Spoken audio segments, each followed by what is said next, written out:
ఉన్నావా? ప్రభు సన్నిధిలో ఈ రాత్రికాల సమయములో పరిశుద్ధాత్మ దేవుడు మనతో మాట్లాడుచూ ఉండగా, దేవుని సన్నిధికి వస్తున్న నీవు, దేవుని సన్నిధిలో పాటలు పాడే నీవు, దేవుని సన్నిధిలో చక్కగా దేవుని మాటలు వినే నీవు, దేవుని సన్నిధిలో గంటలు తరబడి దేవుని సన్నిధిలో ఆయన కోరుకునే స్థానములో ప్రార్థనా జీవితము నీవు కలిగి ఉన్నావా? ప్రార్థనా జీవితములో ఆయన కోరుకునే స్థానములో నీవు ప్రార్థన చేయగలుగుతూ ఉన్నావా?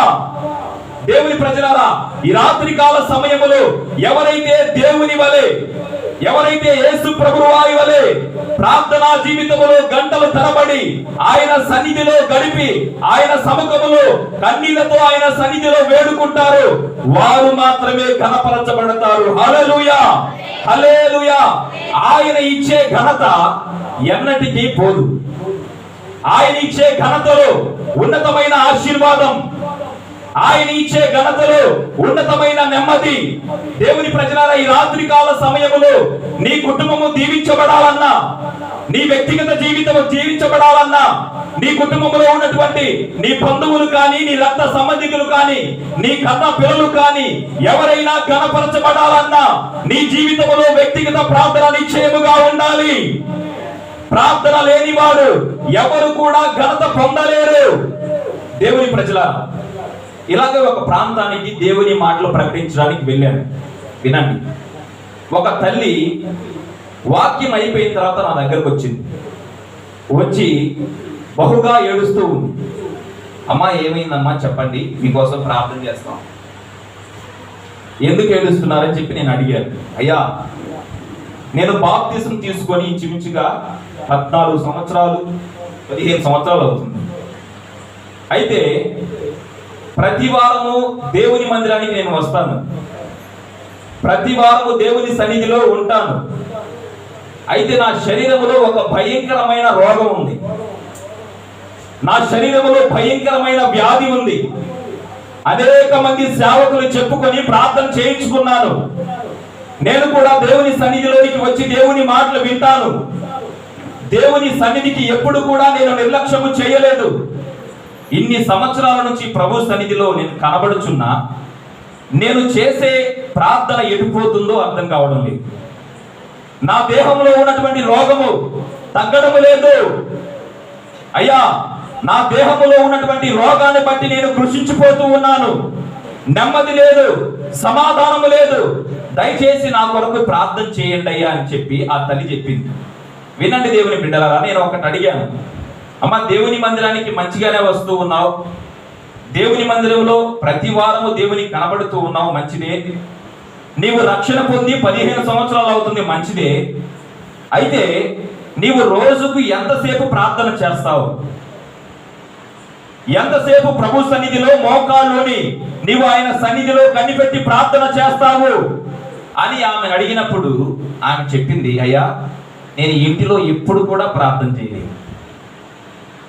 ఎప్పుడో అవసరాన్ని బట్టి కాసేపు నిలబడి చిన్న ప్రార్థన చేసుకుంటాను, వెళ్ళిపోతూ ఉంటాను. నేను ఒకటే చెప్పాను, అమ్మా, 20 సంవత్సరాలు నువ్వు దేవుని మందిరానికి వచ్చి దేవుని మందిరంలో ఒకవేళ కానుకలు ఇచ్చినా, దేవుని మందిరంలో పాటలు పాడినా నీ శరీరములో ఉన్న రోగం పోదు. ఎందుకంటే నీ శరీరములో ఉన్న రోగము పోవాలంటే దేవుని మందిరానికి వస్తే సరిపోదు. నీ వ్యక్తిగత జీవితంలో ప్రార్థన కనబడాలి దేవునికి. నీ వ్యక్తిగత జీవితంలో ఒక ఘనమైన ప్రార్థన, నీ వ్యక్తిగత జీవితంలో నీలో ఉన్న రోగము పోవాలంటే నీవు ఏ విధముగా ప్రార్థన చేస్తూ ఉన్నావు పరలోకములో ఉన్న దేవుడు చూస్తూ ఉన్నాడు. ఎన్నో సంవత్సరాల నుంచి దేవుని మందిరానికి వస్తే ఏం లాభం?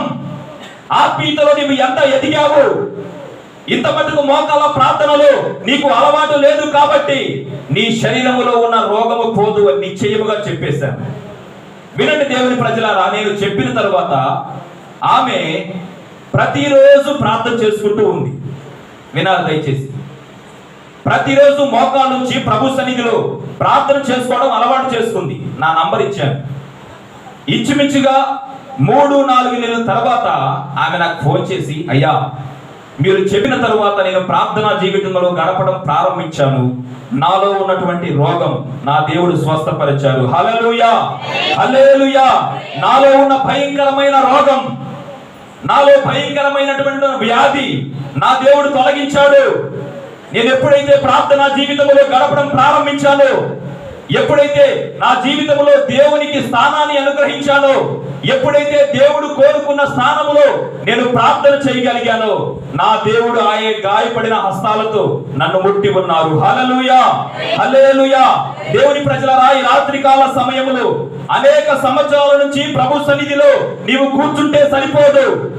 నీ వ్యక్తిగత జీవితంలో నీవు కనపరచబడాలన్నా, నీ దేహంలో ఉన్నటువంటి భయంకరమైన వ్యాధి బాధలు తొలగిపోవాలన్నా, నీ కుటుంబంలో ఉన్న కష్టాలు కానీ, కన్నీరు కానీ, నీ కుటుంబంలో ఉన్న భయంకరమైన శాపాలు కానీ, అవి ఏవైనా సరే తొలగిపోవాలంటే నీవు ప్రార్థన చెయ్యాలి.